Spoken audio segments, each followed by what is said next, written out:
Às margens do Nilo, um rapaz está morto. E um homem está morrendo.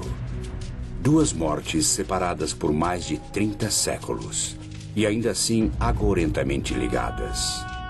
O rapaz, um faraó egípcio, sepultado com uma fortuna incalculável.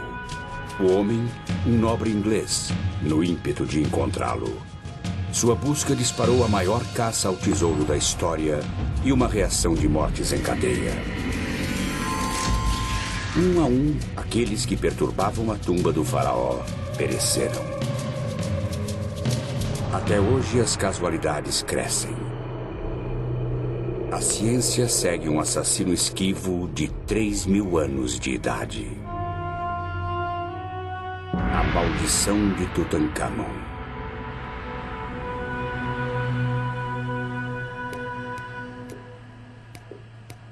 No hospital da Pensilvânia, uma jovem está morrendo de fome. A comida de que ela precisa é oxigênio. Uma simples tosse transformou-se em colapso. Os médicos estão confusos quanto à causa disso. Sem saber, o marido da paciente tem a primeira pista para sua doença desconcertante. Sua origem está a 9.650 quilômetros de distância, numa terra crivada de antigos mistérios.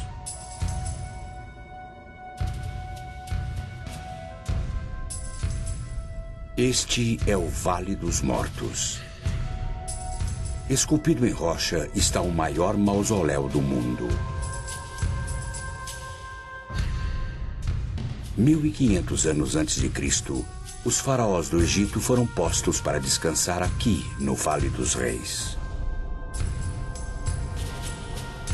Dizem que deste mundo não se leva nada, mas eles levaram.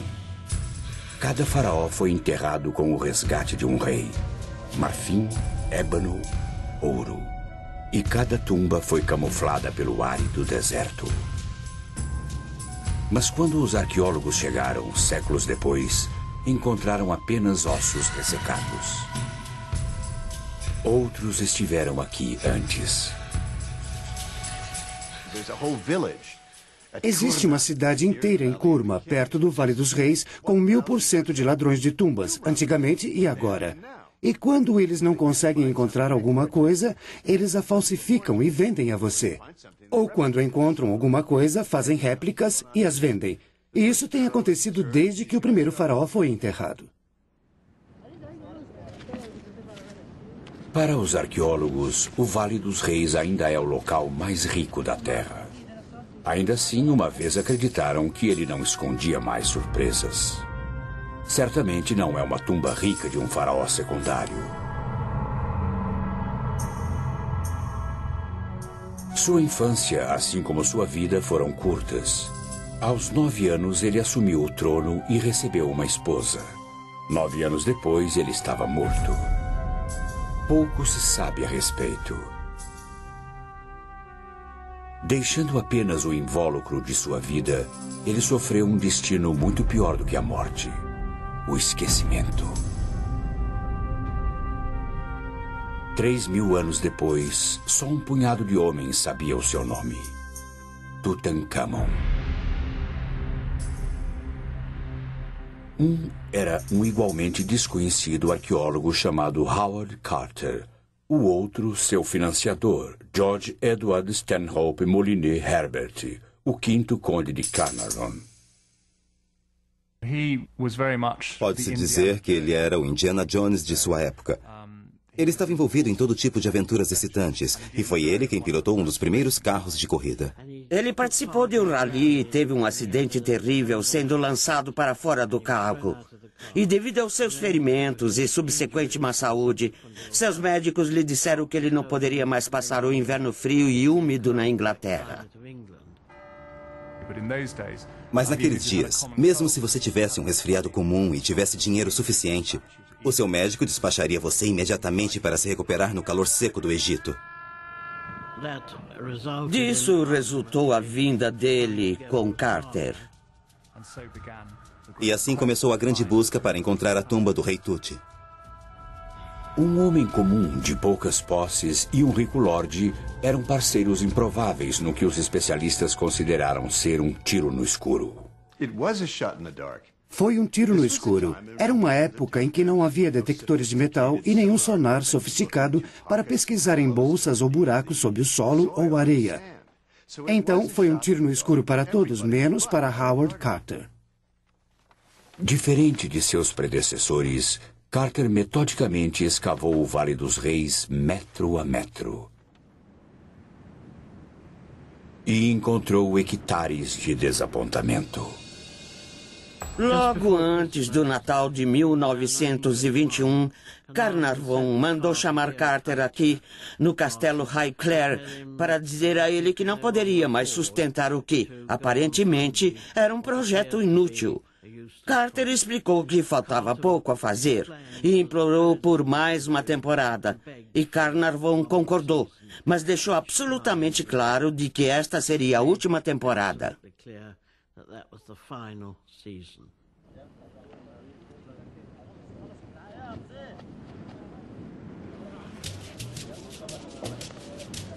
No terceiro dia, os trabalhadores descobriram degraus de pedra que levavam a uma entrada escondida carimbada com um selo antigo.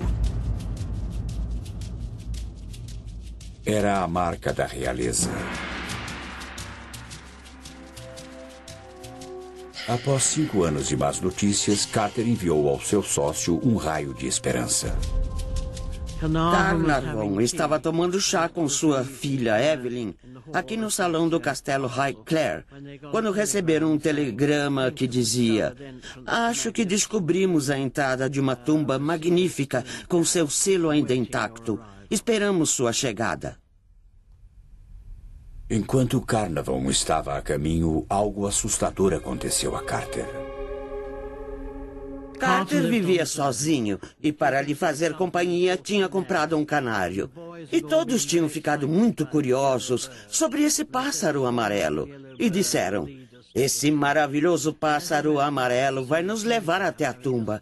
E quando Carter voltou para enviar o telegrama, tendo acabado de encontrar a tumba, seu serviçal saiu correndo, segurando um punhado de penas amarelas e disse: "Meu senhor, ouvi um barulho e quando vi uma naja, estava comendo o canário. Isso é um mau presságio, isso é azar." Os trabalhadores naturalmente associaram o fato à naja, que está presente no ornamento de todo faraó, ser o próprio faraó que teria vindo e comido o sinal da esperança. E que seria uma época péssima para todos. As pessoas iriam passar por coisas terríveis e tudo mais. E Carter disse: "Não seja tolo. Apenas assegure-se de que a naja não esteja mais dentro da casa." No anoitecer do dia 26 de novembro de 1922, os trabalhadores tinham escavado uma segunda entrada que levava ao selo de Tutankhamon. Ela também tinha a marca registrada de ladrões, uma área onde a tumba tinha sido invadida.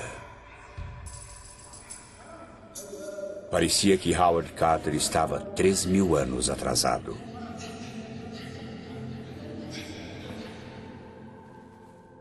Sozinhos na passagem estavam Lord Carnarvon, sua filha Lady Evelyn Herbert, o assistente de Carter e o próprio Carter.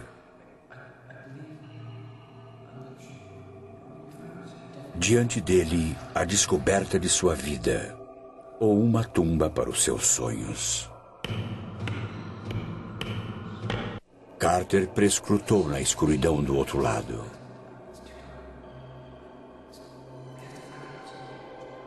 Finalmente, Carnarvon sussurrou: "Você pode ver alguma coisa?" "Sim", Carter respondeu. "Coisas maravilhosas." A sala toda brilhou e tudo o que brilhava era ouro. Carter estava petrificado. Nunca tínhamos sonhado com nada assim. Um museu inteiro, cheio de objetos, alguns dos quais nunca tínhamos visto iguais. Era impressionante. Nunca houve outro faraó encontrado assim, praticamente intacto. As pessoas têm procurado por eles. Dúzias e dúzias de grandes faraós. O povo mais rico, o povo mais poderoso de toda a história, em condições perfeitas.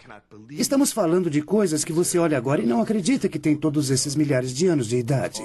É incrível. Não posso pensar em outra escavação tão boa quanto esta. Nem consigo imaginar.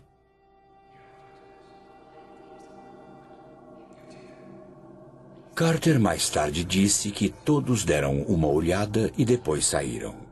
Mas as evidências dizem que eles fizeram mais do que só olhar. A licença que Carter e Carnarvon tinham não permitiam que entrasse na tumba sem a presença de uma autoridade em antiguidades de uma organização egípcia. Eles nunca disseram que tinham entrado. Esperaram. Eles olharam lá dentro, viram coisas maravilhosas e enlouqueceram. E selaram o buraco e esperaram 3 dias para o homem do Cairo chegar e ir com eles. O que você teria feito após 10 anos de enormes dificuldades? Eu teria esperado? Não, eu não teria feito isso. E eles fizeram o que você e eu teríamos feito. Eles entraram e passaram a noite toda lá dentro. Lady Evelyn, a menor, liderou o caminho. 3 homens, uma mulher e, em algum lugar, um rapaz morto. Está escuro? Você está lá dentro? A primeira pessoa em 1000 anos a entrar na tumba de uma pessoa que tinha morrido. Deve ter havido um pouco daquela velha sensação, aquela que se tem num lugar mal assombrado. E também existe o fator medo, porque eles estavam lá dentro ilegalmente. Eles eram como ladrões dos tempos antigos. O lugar estava desarrumado por causa dos ladrões, e 2 bandos de ladrões diferentes tinham entrado lá. E existem alguns indícios de que um dos 2 bandos de ladrões foi apanhado. E se eles foram pegos no ato, tiveram as cabeças cortadas, e é só.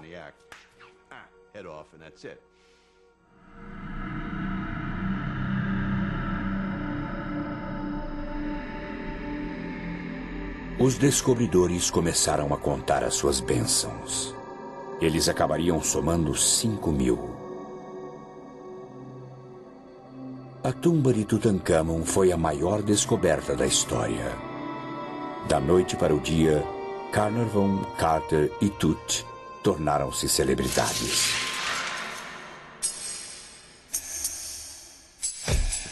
Eles sentiam um triunfo total, vitória total. E tinham rido deles, tinham zombado deles. Todos sussurravam pelos cantos, eles perderam a cabeça, sabe? E ali estava. A tumba de Tutancâmon também entrou para a história como a primeira escavação preservada nas moderníssimas películas cinematográficas. Este pedaço de celuloide preservou os descobridores. Carter, como foi filmado por Carnarvon. Howard Carter era um astro. Acho que a recompensa pessoal para os arqueólogos, que todos podem ver, é a fama. Após uma grande descoberta, é claro, o público, os jornais, a mídia, a TV, todos irão correr atrás de você. No início, os arqueólogos gostam disso. Mas, no final, a fama não é divertida. Acho que a fama é uma maldição.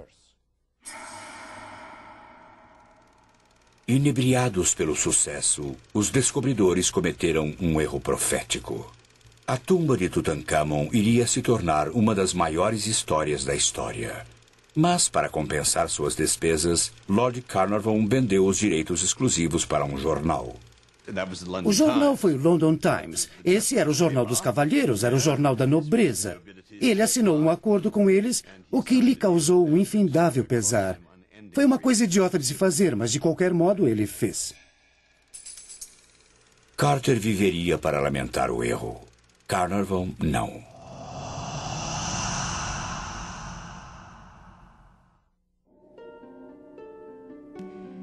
O homem que tinha financiado a procura pelo rei Tut tinha vindo ao Egito inicialmente por sua saúde. Essa decisão provaria ser fatal. Numa manhã da primavera de 1923, Lord Carnarvon se cortou exatamente onde um mosquito o tinha picado dias antes. O ferimento não sarava. Dias depois, numa viagem ao Cairo, Carnarvon foi devastado pela febre. Lamento lhe dizer que Carnarvon está gravemente enfermo. Seu secretário, Richard Bittell, enviou as más notícias a Howard Carter. A picada de mosquito tinha infeccionado. Aquela picada envenenada se espalhou por seu corpo e seu sangue está envenenado.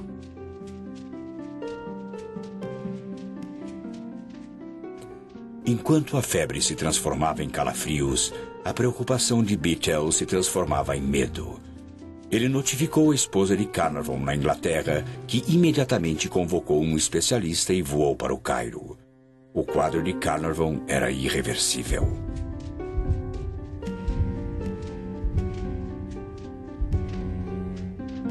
No momento que ele morreu, todas as luzes do Cairo se apagaram.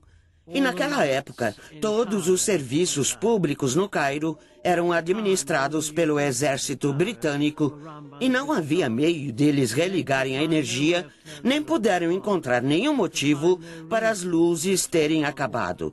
E 20 minutos depois, a energia foi restaurada. Naquele exato momento, outra coisa inexplicável aconteceu a mais de 3.200 quilômetros de distância, na Inglaterra. A pequena Fox Terrier de Carnarvon, Suzy, estava dormindo na sua cesta no quarto da governanta no castelo Highclere. E no mesmo segundo que ele morreu, Suzy se sentou na sua cesta, uivou e morreu.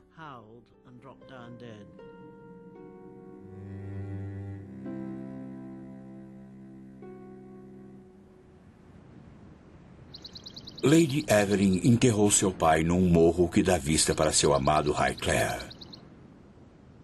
Ela também pôs sua aventura egípcia para descansar.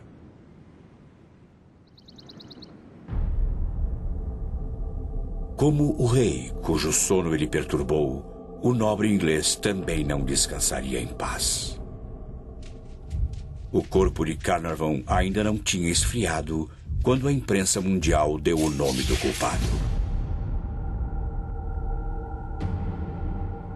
Inscrita na tumba, escreveu um repórter, estava uma maldição que alertava: matarei todos aqueles que cruzarem esta entrada. Um outro jornal relatou uma maldição lugubremente exata: aqueles que penetrarem nesta tumba sagrada logo serão visitados pelas asas da morte. Para Carnarvon, a morte realmente veio voando. Não seria a última vez que um intruso morreria de causas não naturais.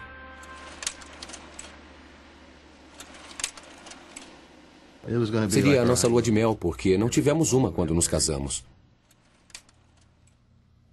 Entre os visitantes da tumba de Tut em 1995 estavam Gary Manson e sua esposa Cheryl. Para Cheryl, uma estudante de História da Arte, era a viagem de uma vida. Todos que conhecíamos sabiam que íamos para lá. Quando falava com alguém, a primeira coisa que dizia é que ia viajar até lá. As paisagens a impressionavam tanto que apenas vê-las não era o bastante. Estávamos descendo até as tumbas e olhando para as pinturas azuis escuras e vermelhas. Ela se inclinou para frente e estava olhando uma pintura muito de perto. Ergueu a mão até a pintura e aí tocou-a. Esfregou o dedo na tinta e o guia viu e gritou com ela.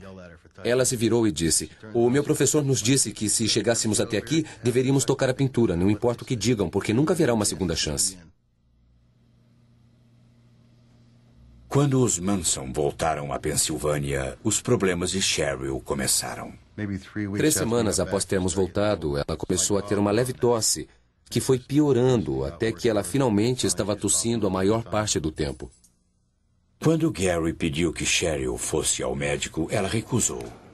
Ele já a tinha visto assim durante uma batalha extenuante contra a doença de Hodgkin. Ela tinha sido submetida a quimioterapia, tratamento com radiação, praticamente tudo a que se é submetido para o tratamento do câncer. E ela não queria voltar ao médico depois disso, mas finalmente ela teve que ir. Conheci a Sra. Manson quando já era paciente do centro de tratamento intensivo. E naquela época sua condição já era crítica. Ela começou a perder peso, sentir fraqueza, faltava-lhe fôlego. E quando ela foi admitida no hospital para tratamento, já havia muitos sinais de doença presentes. Um envolvimento definitivo de ambos os pulmões, a progressão do quadro... Eles suspeitaram que era doença de Hodgkin novamente, porque os sintomas eram muito parecidos. Mas cerca de um dia ou dois depois, eliminaram essa possibilidade e começaram a pensar que o problema era algo nos pulmões. Mas eles nunca tiveram a chance de descobrir, porque a doença evoluiu muito rápido. Então eles decidiram fazer uma biópsia dos pulmões. A partir da secreção de seus pulmões, assim como dos próprios pulmões, pudemos identificar um fungo, o Aspergillus niger. E, muito provavelmente, foi esse o evento que precipitou a sua doença.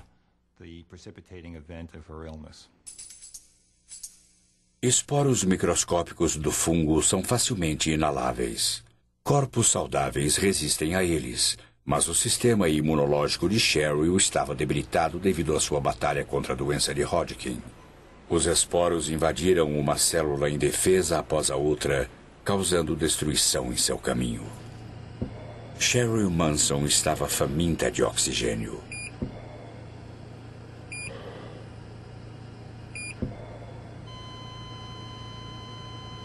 Dez dias após ela ter dado entrada no hospital, seus pulmões falharam. Ela tinha 38 anos de idade. Mas o caso ainda não estava fechado. O mistério era a cena do crime. Onde Cheryl Manson encontrou seu assassino?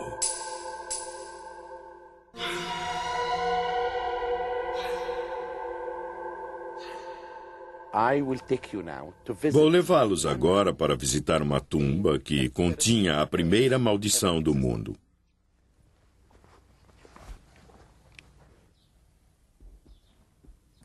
Esta é a tumba de Hesse. Ela data de mais de 4.000 anos. E na entrada da tumba existe a inscrição de uma maldição muito interessante. Todos os egípcios, de faraós a camponeses, guardavam suas tumbas com encantamentos e maldições. Mas para qualquer um que penetrar na sua tumba... David Silverman é professor de egiptologia na Universidade da Pensilvânia. Ele já traduziu dúzias de maldições antigas, incluindo a maldição de Hesse, de 4.000 anos. A maldição é uma interdição a qualquer um que entre na tumba e que tenha comido um determinado alimento proibido, como carne de porco ou peixe. Algo impuro ou algo impuro ligado à sua alma. Ou que tenha cometido um ato de impureza sexual, neste caso, adultério. E frequentemente ele fazia amor com todas as mulheres. E se isso acontecia, o indivíduo então podia ser punido na sua vida atual ou no pós-vida. Assim, ele seria julgado perante o grande Deus. Para o professor Silverman, nem toda maldição é acadêmica. Recebi um telefonema de um médico e ele me contou essa história muito interessante e muito infeliz sobre uma mulher que tinha ido com seu marido ao Egito e tinha entrado na tumba do rei Tut. E lá ela acabou pegando um fungo. Na época, sabíamos que tínhamos isolado o Aspergillus niger das amostras que colhemos da Sra. Manson e também sabíamos sobre a sua viagem.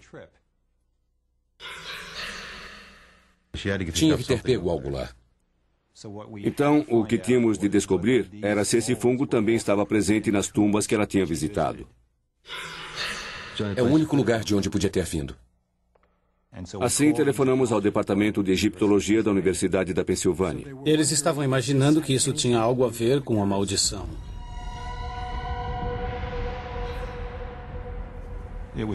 Era muito importante para nós sabermos também se isto já havia sido descrito antes.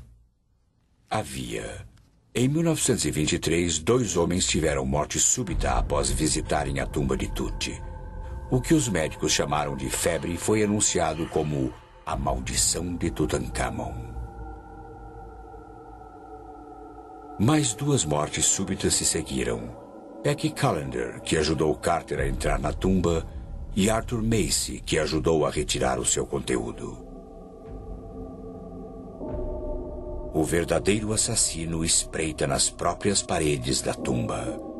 Para Howard Carter, parecia tinta descascada, até que ele olhou de perto. As paredes estão cobertas de um afloramento de fungos marrons, os germes originais que provavelmente foram introduzidos pelo gesso ou pela tinta. E os fungos se alimentaram da umidade do gesso após a câmara ter sido lacrada.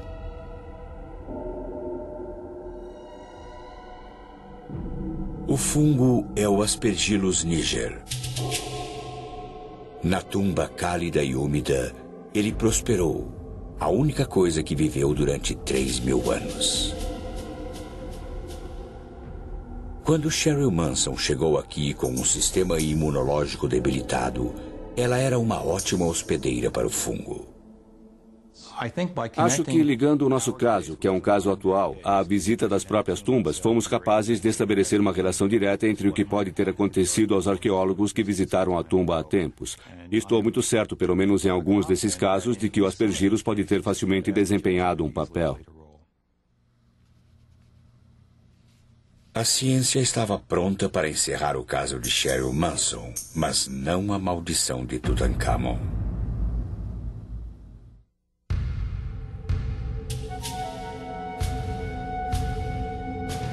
11 de novembro de 1925.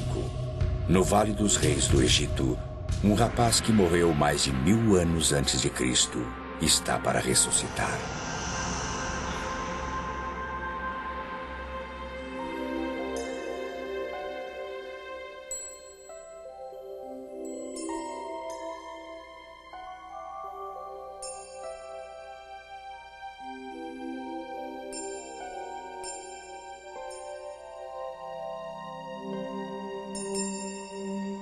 Tutankhamon descansa dentro de 3 sarcófagos, um dentro do outro. O mais profundo é de quase 136 quilos de ouro maciço.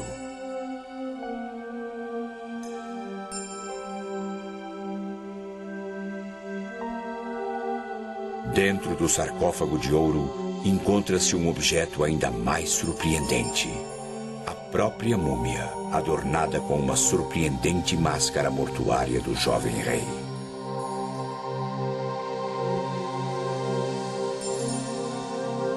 Como representação da figura humana, só algumas das grandes estátuas podem ser comparadas ao seu brilho. Só a máscara de ouro é um dos mais belos objetos de toda a história da humanidade, não só a egípcia.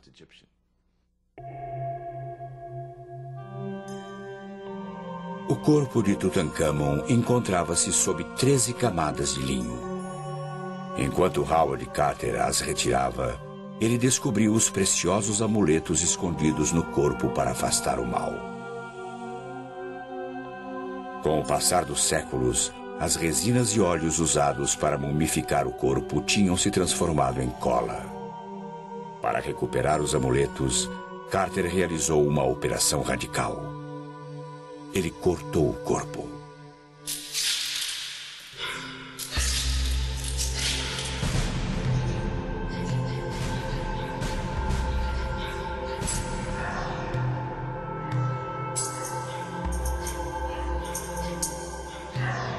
O resultado dessa autópsia foi fatal. Em 14 dias, 2 participantes do grupo morreram. Até 1927, 6 homens tinham morrido devido a uma única causa aparente: a maldição da múmia.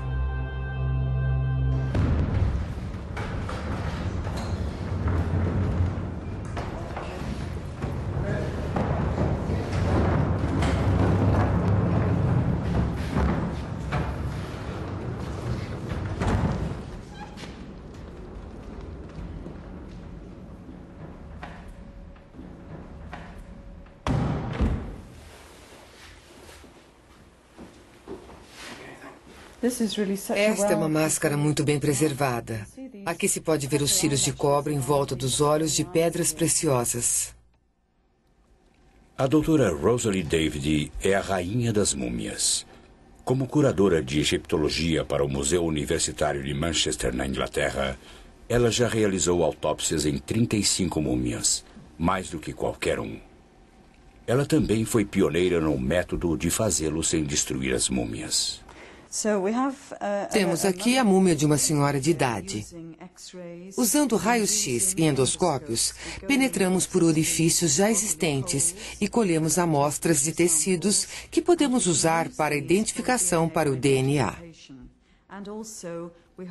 Também esperamos que, no futuro, possamos detectar DNA viral e bacteriano nas múmias.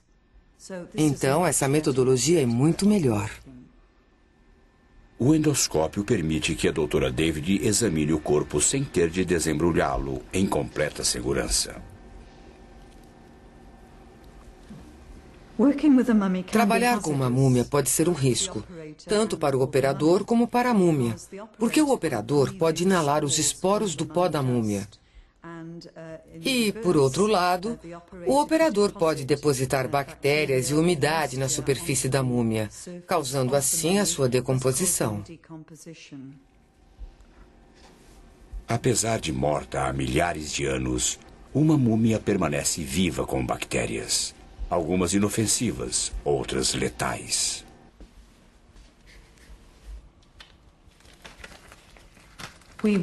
Usamos roupas protetoras quando trabalhamos com as múmias, e isso nos protege contra os esporos de fungos. Rosalie David conhece a verdadeira sorte daqueles que perturbaram os ossos de Tutankhamon. Sua tosca autópsia liberou um assassino invisível. Antigamente, os operadores não usavam nenhuma roupa protetora. Eles simplesmente usavam roupas do dia a dia, então podia haver um intercâmbio de danos entre o operador e a múmia.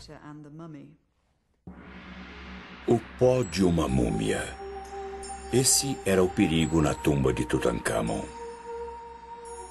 Ainda assim, 70 anos atrás, o mundo continuou tomado por um feitiço que alertava sobre a morte alada. A primeira vítima da maldição de Tutankhamon, o abastado Lord Carnarvon, deixou para seus herdeiros uma herança de nervosismo. Após a morte do meu bisavô, obviamente, meu avô herdou Hickler. E o meu avô estava muito preocupado com a maldição do rei Tutankhamon e não permitia que seu nome fosse dito no castelo.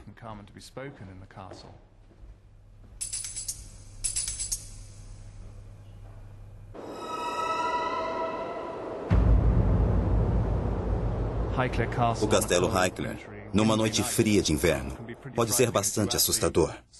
E se somar a isso a alegada maldição de um faraó, você pode ficar bastante assustado. Muito depois do meu avô ter morrido, tivemos que fazer um inventário do castelo. E é claro, sendo um lugar tão grande, isso levou bastante tempo e finalmente foi terminado. Estávamos reunidos aqui, em família, com Robert Taylor, o mordomo do meu avô, que era um dos grandes mordomos britânicos. E meu pai virou-se para Robert Taylor e disse: "Bem, graças a Deus tudo acabou, Robert." E Robert Taylor virou-se para o meu pai e disse: "Bem, senhor, tudo menos aquelas coisas egípcias." Como você pode imaginar, todos nós ficamos absolutamente surpresos com esse comentário e dissemos: "Bem, que coisas egípcias são essas?" E ele disse: "Bem, se me seguirem, mostrarei a vocês os armários secretos."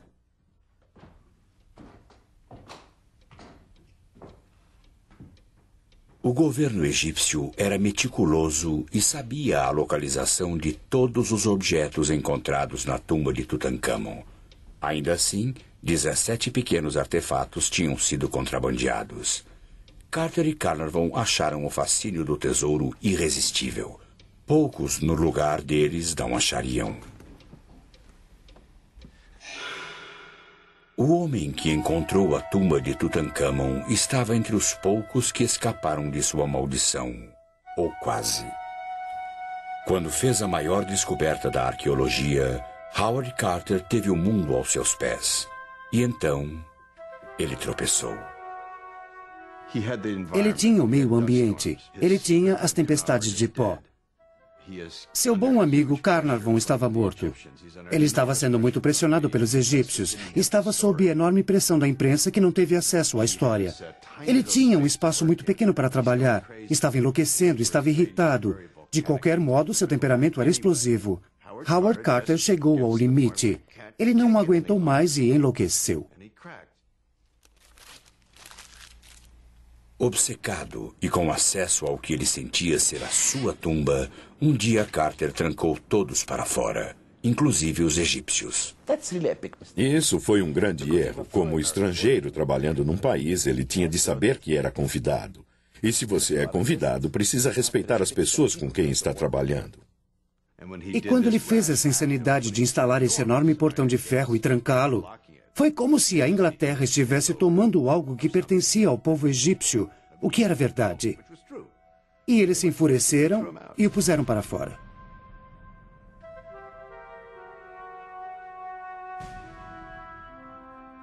Após um ano de exílio, permitiram que Carter retornasse, mas a um preço terrível. Ele tinha de renunciar ao seu direito ao tesouro de Tutankhamon. O destino o poupou para viver dia após dia com o tesouro que ele encontrou, mas que nunca poderia possuir. Talvez a maldição definitiva. Carter passou a década seguinte no Vale dos Reis catalogando as 5.000 peças maravilhosas de Tut. No dia 2 de março de 1939, aos 65 anos, ele morreu de causas naturais.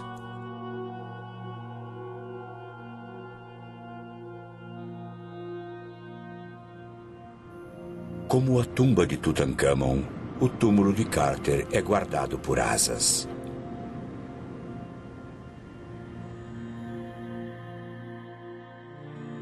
Antes de morrer, Carter ressarciu Tutankhamon. Os ossos do faraó foram remendados e deixaram que ele descansasse em sua tumba. Mas ele não descansaria. Numa reação em cadeia de tragédias, sua maldição fez mais 5 vítimas.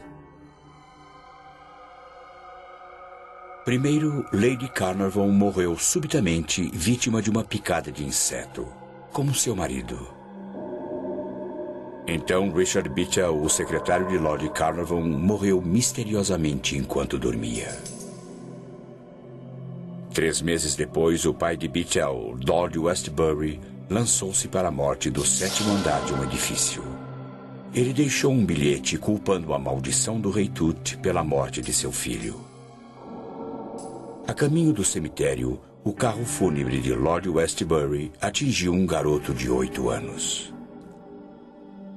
No exato momento da morte do garoto, morreu também um funcionário do Museu Britânico, cujo campo era a egiptologia.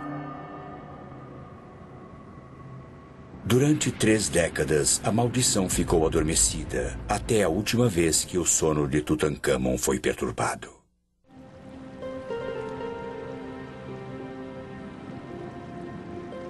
Perto das margens do Nilo, o faraó Tutankhamon foi enterrado com 5.000 peças de valor inestimável. Seus tesouros reais deveriam acompanhá-lo na sua jornada para o pós-vida. Em vez disso, eles fizeram um desvio. Na década de 70, o Egito cedeu a uma exigência popular e enviou muitas das relíquias de Tut numa turnê mundial. O diretor de antiguidades do Egito sonhou que morreria se os tesouros deixassem o país. 3 meses depois, num acidente de carro, ele foi a 25ª vítima da maldição de Tut. No mesmo dia em que a máscara de Tut foi preparada para ser levada a Londres, uma autoridade egípcia que zombou da maldição morreu de ataque cardíaco. Entre os excursionistas, quando o tesouro chegou a Londres, estava Lady Evelyn Herbert, a primeira pessoa a entrar na tumba de Tut. Minha mãe nunca tinha visto o sarcófago principal, porque não tinha chegado àquela câmara em especial antes do pai dela morrer. Na época da exposição londrina, as TVs e rádios telefonavam para minha mãe e diziam: "Fale-nos sobre a maldição." E ela ria e dizia: "Bom, eu estou viva e bem aos 70 anos e não acredito nela."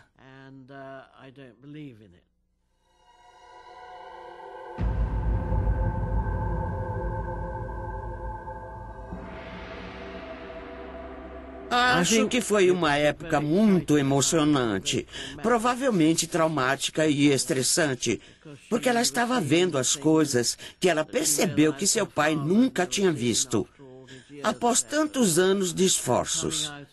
E saindo do museu, provavelmente na sua quinta visita, ela sofreu um grande derrame e ficou paralisada. Mas é claro que isso poderia facilmente ter sido uma coincidência e ter acontecido devido ao estresse e ao trauma.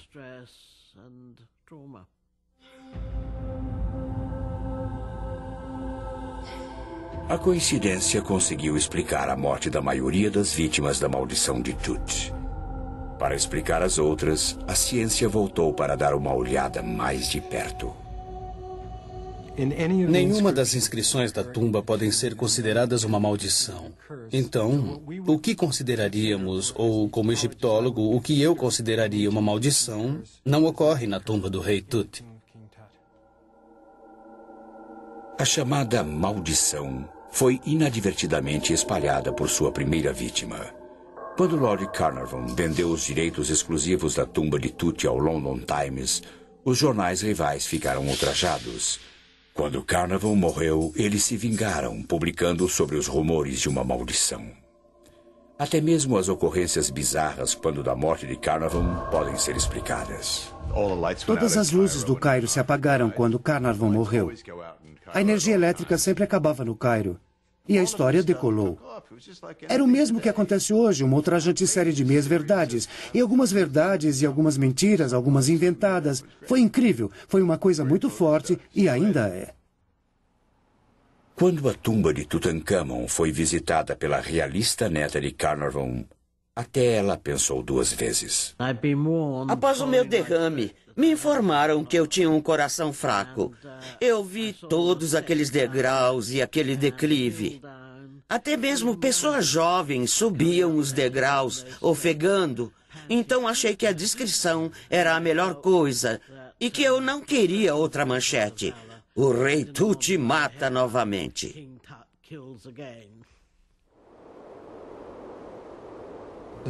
O filho de Lord Carnarvon disse que ele realmente não acreditava na maldição, mas também disse que não havia maneira de explicar muitas das coisas que aconteciam, e isso tem mantido a maldição viva.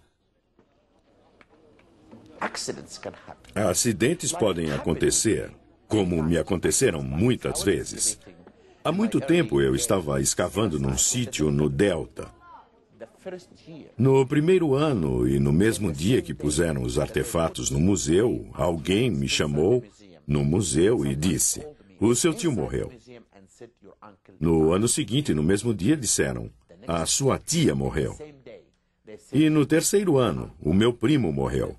Qualquer um que ouvir isso pensará na maldição. E até mesmo quando eu descobri uma tumba selada, linda, repleta de estátuas. As estátuas são incríveis, incríveis, e eu fui o primeiro a vê-las. No dia seguinte, ocorreu um terremoto no Cairo. No terceiro dia, eu tive um ataque cardíaco. Os repórteres fizeram a associação e falaram sobre a maldição. Não importa o quanto você tente matá-la, ela é como uma fênix que renasce repetidamente. Veja, não importa o quanto digam que o monstro do Lago Ness não existe, ou que OVNIs não existem, que não há lógica, ainda acreditamos neles, não é? Curador da exposição sobre Tutankhamon durante a sua turnê americana, certa noite Thomas Holvin teve um encontro cara a cara com o faraó amaldiçoado. Estiquei o braço e agarrei aquela máscara nas mãos e a tirei do pedestal. Eu estava a uns 15 centímetros dela, olhando direto para aqueles lindos olhos. Eu olhei para a direita e para a esquerda e não havia ninguém por perto. Aí eu dei um beijo enorme naqueles lábios. E vou te dizer uma coisa, a maldição saiu de mim. Fiquei limpo, estou ótimo. O tesouro de Tutancâmon agora reside no Museu do Cairo, onde milhões de pessoas o têm apreciado. O museu também é a humilde tumba de dinastias de faraós. Mas Tutancâmon ainda descansa no Vale dos Reis. Antes o mais obscuro dos faraós, ele agora é o mais famoso. Os antigos egípcios iam para o túmulo com uma crença imortal. Diga o meu nome e eu viverei. Tutancâmon, agora um nome conhecido, tem o que mais queria, a imortalidade.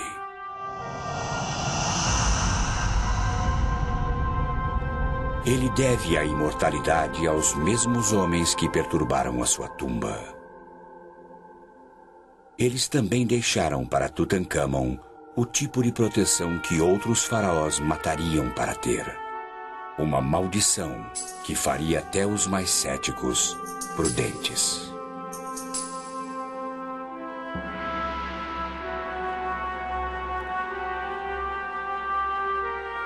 Versão brasileira, Tempo Filmes, São Paulo.